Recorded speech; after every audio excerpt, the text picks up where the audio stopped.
I was a dairy farmer, and those issues around waterway management, catchment management were very important to me for the sustainability of my farm and the farms around us.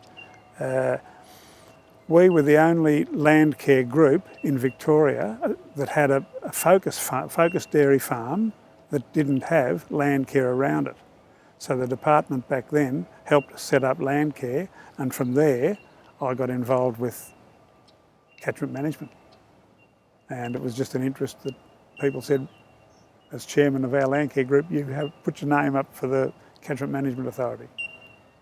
So from the original CALP boards merging into CMAs, there's been a really big change in how we dealt with communities and how the expanse of those communities across the 10 regions is really engaged with the CMAs, and that helps bring all the policy directions together. So that's a big change, I think, that I would notice most over the 20 years. And there have been many, many changes that have been put in place. But it's as much as anything about how we work more closely with our communities on behalf of government policy. The CMAs are charged under the CALP Act with responsibilities of community engagement, but part of that in the partnerships are with the department, and whichever department it happens to be at the time, but particularly DELP now.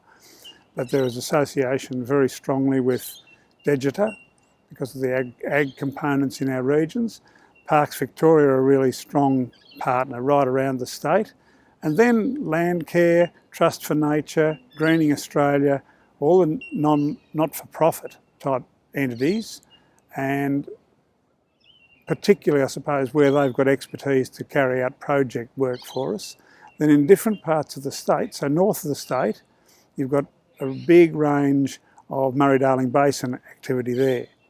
And then in the south part of the state, there are the issues around coasts and the marine element of what we do in catchment management and natural resource management.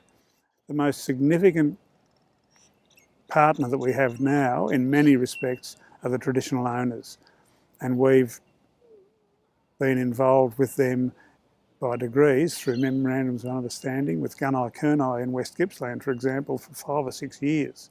So in some ways, we're leading with our traditional owner communities, and that's really significant in all sorts of ways. We've achieved a hell of a lot of really positive activity for all our communities and the state at large, and the positive indications out of that are continue to increase that effort so that we engage more people across our communities in the state. And that's going to deliver a better environment for Victoria.